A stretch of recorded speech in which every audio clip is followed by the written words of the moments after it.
कैसे हैं स्टूडेंट्स। स्वागत है आपका इक्वेटर एकेडमी देहरादून में। और फिर से मैं आप लोगों के लिए एक और छोटा सा वीडियो लाया हूँ। आपका 12 फरवरी को जो आप पटवारी और लेखपाल के एग्जाम के लिए बैठने जा रहे हैं, ये आपका विश्व भूगोल से लिया गया है क्वेश्चन आपका जो मैंने ले रहा हूँ। और खास तौर पे जो इकोनॉमिक्स है थोड़ा सा उससे लेके क्वेश्चन मैंने लिए हैं। चलिए देखते हैं, कुछ क्वेश्चन डिस्कस करते हैं, कुछ लगता है आपके एग्जाम में आ जाए। तो पहला क्वेश्चन जैसे कि आप पढ़ रहे होंगे, विश्व में प्राकृतिक रबड़ यानी कि जो नेचुरल रबड़ है, इसका सबसे बड़ा जो उत्पादक देश है इन चारों में से कौन सा है, जो प्रोड्यूसर है वो कौन सा है।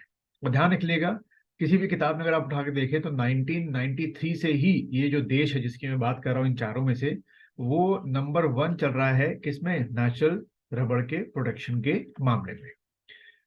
चलिए, इसका आंसर सोचिए, क्या आंसर हो सकता है और फिर बताइएगा मुझे।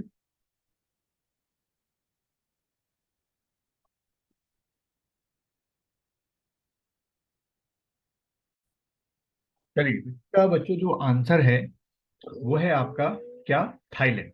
ठीक है, थाईलैंड जो है वो 1993 से ही आपका नेचुरल जो रबड़ है यानी कि प्राकृतिक रबड़ के उत्पादन में नंबर 1 चल रहा है। अगर यही हम अपने भारत देश की बात करें कि हमारे भारत देश में वो कौन से दो स्टेट हैं जो जहां पर आप कह सकते हो कि नेचुरल रबड़ जो है सबसे ज्यादा होता है, तो पहला जो देश दिखा रहा है वो है आपका क्या, केरला। ठीक है, केरला में प्रोडक्शन बहुत ज्यादा होता है आपका। और उसके बाद दूसरा देश, सॉरी, दूसरा जो राज्य है वो है आपका तमिलनाडु। तो देखो, यहाँ से आपके लिए दो एमसीक्यू क्वेश्चन तैयार हो गए। अगर दुनिया में पूछता है तो थाईलैंड टिक करके आना, और भारत के अंदर अगर पूछता है कौन सा राज्य है तो केरल टिक करके आना। चलिए, नंबर 2 क्वेश्चन ले लेते हैं हम लोग। नंबर 2 क्वेश्चन को पढ़िएगा।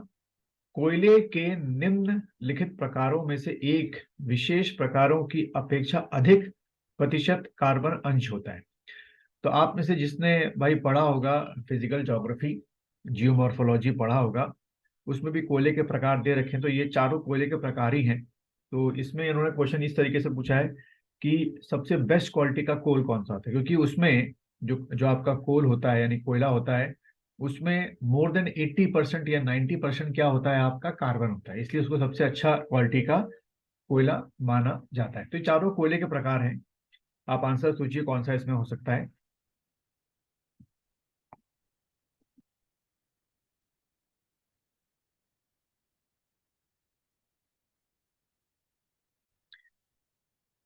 चलिए, आप लोगों ने इसका आंसर सोच लिया होगा बच्चों।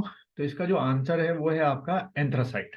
ठीक है, इसको अगर मैं इंग्लिश में लिखूं तो कुछ इस तरीके से स्पेलिंग में लिखी जाएगी, ANTHRACITE, एंथ्रासाइट। ठीक है, ये सबसे अच्छी क्वालिटी का कोल जो होता है वो पाया माना जाता है, क्योंकि इसमें 80 से 90% तक क्या होते हैं, कार्बन के जो कंटेंट है होते हैं, और ब्लू कलर की फ्लेम जो होता है वो जलने में देता है। तो एज यूजुअल है कि जो इसकी हाईएस्ट वो होती है, कैलोरी वैल्यू भी बहुत हाईएस्ट होती है। अगर हम अपने भारत की बात करें तो हमारे भारत में जो एंथ्रासाइट है मेन तौर पे वो आपको कहाँ मिलेगा, जम्मू और कश्मीर में जो है वो मिलेगा। तो देखो, यहाँ से एक दूसरा आपके लिए एमसीक्यू क्वेश्चन तैयार हो गया कि भारत में वो कौन सी आपकी जगह है जहां पर ये एंथ्रासाइट जो है वो थोड़ी बहुत अमाउंट में मिलता है। तो आप टिक करके आना बच्चों, जम्मू और कश्मीर। ठीक है, चलिए आगे बढ़ते हैं हम लोग।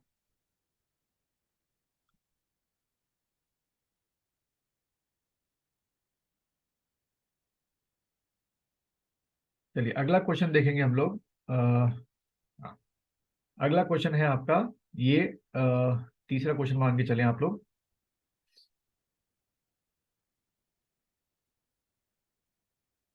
ठीक, देखिए क्वेश्चन क्या है।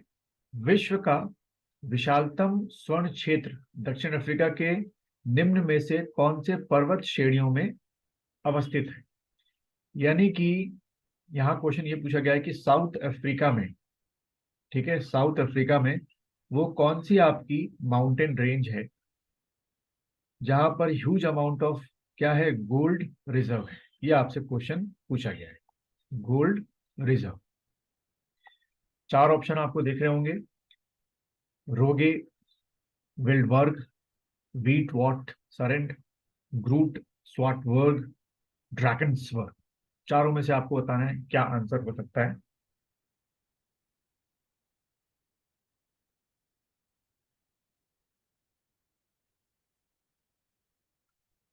चलिए, आंसर आप लोगों ने डिसाइड कर लिया होगा बच्चों। इसका जो आंसर है वो है आपका बी। विट वॉट सरेंड जो है माउंटेन रेंज साउथ अफ्रीका में गोल्ड के रिजर्व के लिए प्रसिद्ध है।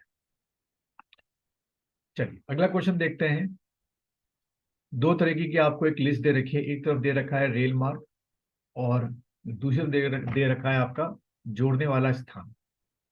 आपको दोनों को मैच द फॉलोइंग करना है।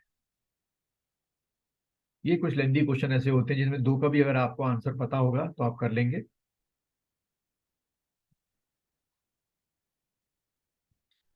यूरोप पहला देख ही रहे हैं, यूरोपियन ट्रांस कॉन्टिनेंटल रेल मार्ग, ट्रांस इंडियन रेल मार्ग, ट्रांस साइबेरियन रेल मार्ग या ओरिएंट एक्सप्रेस।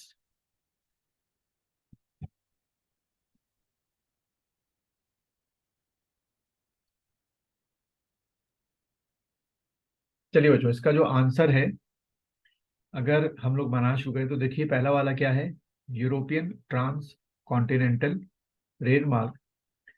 तो ये जो है ये है पेरिस से वारसा। ठीक है, इसका जो आंसर है वो क्या है, मेटाफोरिक में पेरिस से वारसा, यानी कि ए का 4 बनेगा। ठीक है, तो एक भी अगर आपको पता चल गया तो आप आराम से जो बाकी के तीन है, क्योंकि ऑप्शन ही ऐसा दे रखा है कि आप आराम से निकाल सकते हैं। तो बी का क्या हो गया बच्चों, आपका 3 हो गया। ठीक, यानी कि ट्रांस इंडियन रेलमार्ग जो है वो ब्यूनस आयर्स से वॉल पायरोजा तक है। फिर आपका ट्रांस साइबेरियन रेलमार्ग, ठीक है, लेनिनग्राड से बाल्डी वोस्ताक तक है। ठीक है, यही बहुत फेमस, आपका सबसे फेमस कहते हैं यही आपका एक है, कई बार आप डिस्कवरी चैनल में देख चुके हैं इसको। और ओरिएंट एक्सप्रेस जो है वो आपका पेरिस से इस्तांबुल तक आपका। चलिए अगला क्वेश्चन देखेंगे। अगला क्वेश्चन आपके सामने है, ये रहा। विश्व में अधिकतम संभाव्य जल शक्ति यानी कि हाइड्रो पावर प्रोजेक्ट वाली कतिपय नदी बेसिन है, यानी कि इनको आपको ऑर्डर में लगाना है टॉप टू बॉटम, जहां पर सबसे ज्यादा जो है वो आपका क्या है, हाइड्रो पावर प्रोजेक्ट्स की क्षमता है। आप डैम्स बनाइए और बिजली पैदा करिए, इनमें से आपको बताना है।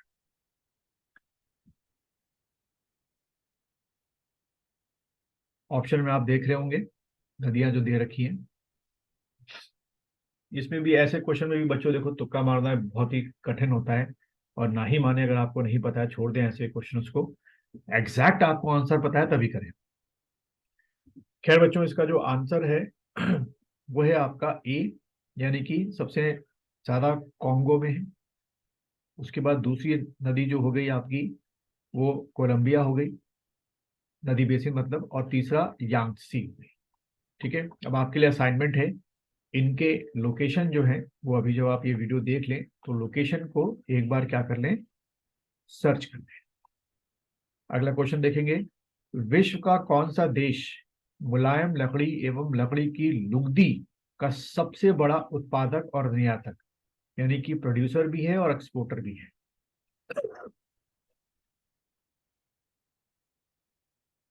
बहुत प्यारा क्वेश्चन है। यूएसए है, नॉर्वे है, या स्वीडन है, या कनाडा है?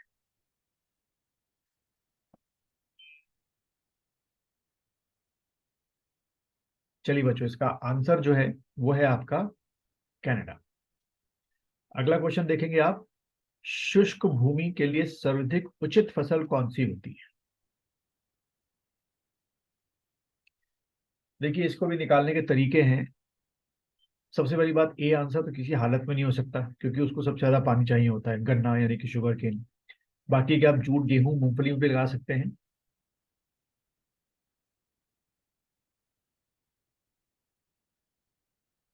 चलिए, इसका आंसर बच्चों डी है, यानी कि आपका इंग्लिश में अगर हम बोलें तो ग्राउंडनट। अगला क्वेश्चन देखेंगे। पनामा नहर जोड़ती है, ठीक है, आपने सुना होगा स्विस कैनाल, पनामा नहर या पनामा कैनाल। इसी में पनामा कैनाल को पूछा गया है। ये तो बहुत इजी क्वेश्चन है, तुरंत आप लोगों ने कर भी लिया होगा अब तक।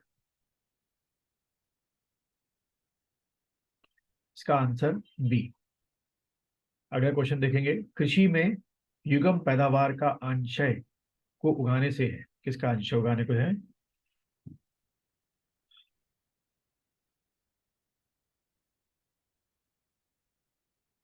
देखिए क्या हो सकता है आंसर इसमें। तो बच्चों इसका जो आंसर है वो है आपका बी, यानी एक साथ दो क्रॉप्स को, टू जो आपकी क्रॉप्स हैं, दो फसलों को उगाना। और लास्ट क्वेश्चन देखेंगे आप, जोहानेसबर्ग जो है वो किस चीज के लिए दुनिया में फेमस है? गोल्ड माइनिंग के लिए है, टिन माइनिंग के लिए है, या अभ्रक माइनिंग के लिए, या आयरन ओर माइनिंग के लिए है?